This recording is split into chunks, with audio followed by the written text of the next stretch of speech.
Olá, cá estamos mais uma vez para continuar nossa série sobre oração coletiva. Antes de seguir na mensagem de hoje, eu gostaria de clarificar um pouquinho as ideias sobre um dos vídeos onde eu falei sobre oração, a oração ser o nosso sistema imunológico. Gostaria de deixar claro que em nenhum momento eu quis dizer ou afirmar que quem não ora fica doente. Eu não quis dizer isso. Eu quis dizer que quem tem o sistema imunológico desprotegido, o sistema imunológico com poucas defesas, né, ou não atuante, fica propenso a muitas enfermidades. Eu nunca poderia dizer que uma pessoa que não ora fica doente porque eu sou uma pessoa hipertensa, preciso tomar remédio, então não é isso. Em hipótese alguma eu não falaria isso, ok? Vamos lá. Quero continuar chamando sua atenção sobre a importância da oração coletiva. E o que é a oração coletiva? É um altar. É um altar onde nós levantamos, nós separamos aquele tempo para Deus falar. Eu vou falar com Deus e Deus vai falar comigo. Deus vai falar comigo e eu vou falar com Deus. Então, 1 Reis, capítulo 18, nós vimos Elias sendo conduzido pelo Senhor ao Monte Carmelo, e Elias faz um desafio aos profetas de Baal diante do tempo do reinado de Acabe. E Elias chama o povo, e Elias reúne o povo, e a proposta de Elias foi, primeira coisa, restaurar o altar. Então ele reuniu o povo e restaurou o altar. Então, para que Elias pudesse colocar ali seu sacrifício, colocar ali sua oferta, ele precisava colocar as pedras de volta, né, para que o altar fosse restaurado, a lenha e o sacrifício. Então a primeira coisa que Elias fez foi restaurar o altar. A segunda coisa importante dentro deste assunto é que Elias, em todo o tempo em que ele viu os profetas de Baal clamando a Baal para que respondesse com fogo, porque essa foi a proposta de Elias, Elias não se preocupou com as circunstâncias. Elias não se preocupou com aqueles profetas de Baal. Elias tinha uma preocupação. Elias tinha uma coisa em mente: o momento que ele iria clamar ao Senhor. Então, nosso foco, quando nós reunimos para orar, precisa estar no Senhor, não nas circunstâncias. As circunstâncias não podem ser maior que nossa necessidade de ouvirmos a voz de Deus.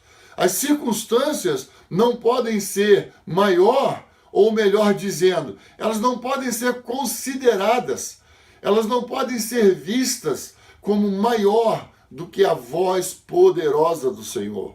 Então, a oferta de Elias fez com que houvesse uma reaproximação.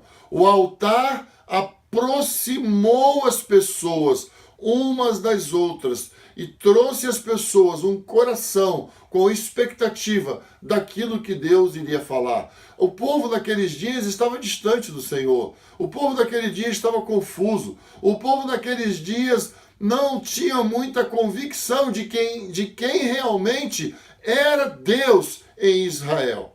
Então, o terceiro ponto que eu gostaria de chamar a sua atenção é que nós, aqui no Brasil, estamos vivendo um tempo de levantar o altar. É tempo de levantar o altar. É tempo de restaurar o altar. Nós sabemos que a igreja brasileira, as igrejas tradicionais, as igrejas renovadas, elas sempre tiveram por cultura ter um dia de oração da semana, algumas até 2 dias de oração da semana.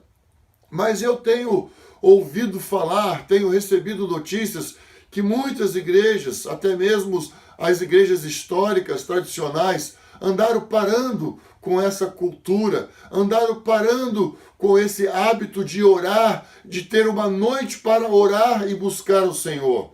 Eu gostaria de chamar a atenção de toda a igreja do Senhor do Brasil. É hora de restaurar o altar. Nós precisamos voltar para o altar da oração coletiva. Nós precisamos chamar 2, 3, 4 pessoas. Quantas pessoas você consegue chamar para orar com você? Chame essas pessoas. Uma pessoa? 2 pessoas? Não tem problema. Chame essas pessoas. Comece a invocar o Senhor. Comece a chamar a atenção do Senhor. É muito importante nós compreendermos a importância de nós estarmos junto com os nossos irmãos para orar e estarmos diante de Deus.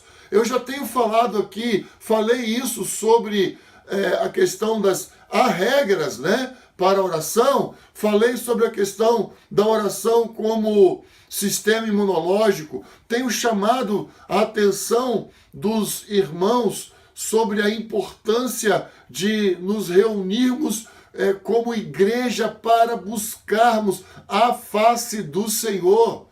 Queridos irmãos e irmãs, nós estamos nos preparando para a segunda vinda de Jesus.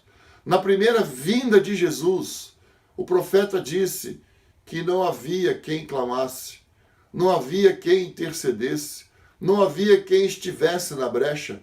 Quando Jesus veio, as pessoas não estavam apercebidas da sua vinda.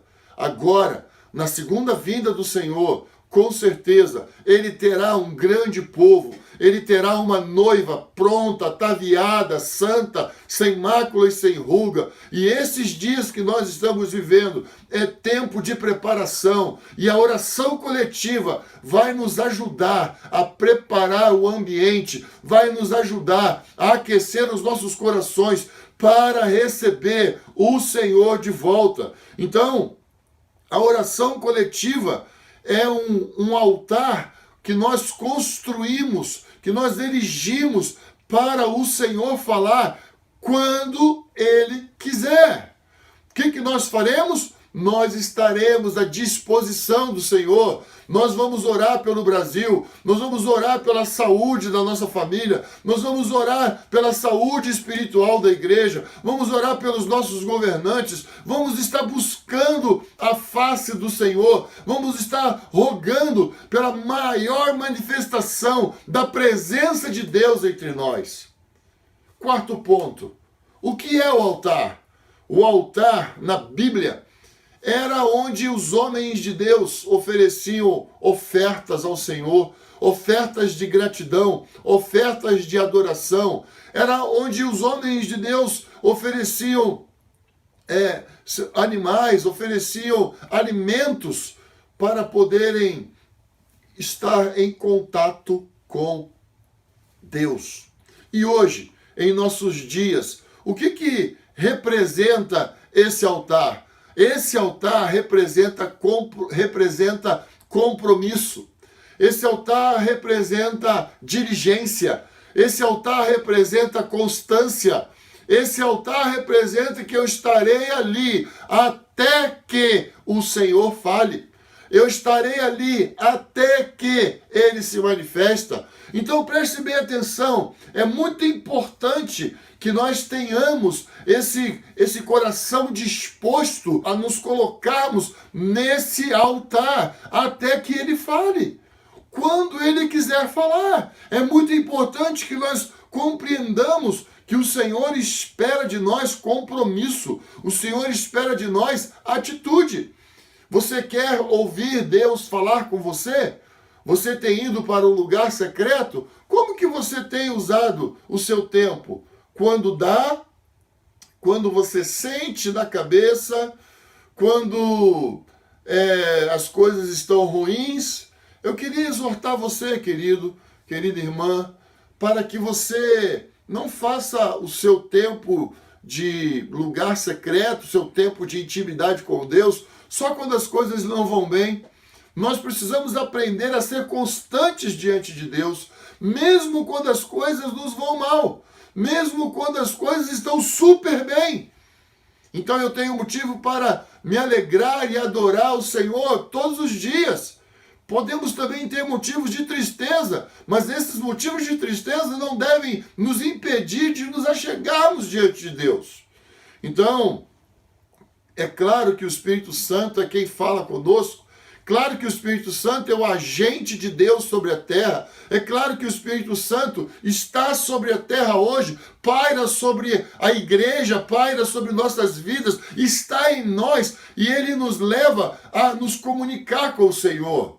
Mas nós precisamos compreender que a oração coletiva é o altar, é o lugar onde, junto com outros irmãos, eu posso ser tocado pelo Senhor. Eu posso ser transformado pelo Senhor. Eu posso mudar de ideia. Eu posso mudar minha visão ao encontrar uma visão maior do que a minha diante do Senhor, juntos com os irmãos. Eu quero te animar. Chame irmãos para orar com você. Não se preocupe em ter uma multidão. Você já ouviu falar sobre fogo de palha? Fogo de palha é aquilo que faz aquele fogaréu e apaga.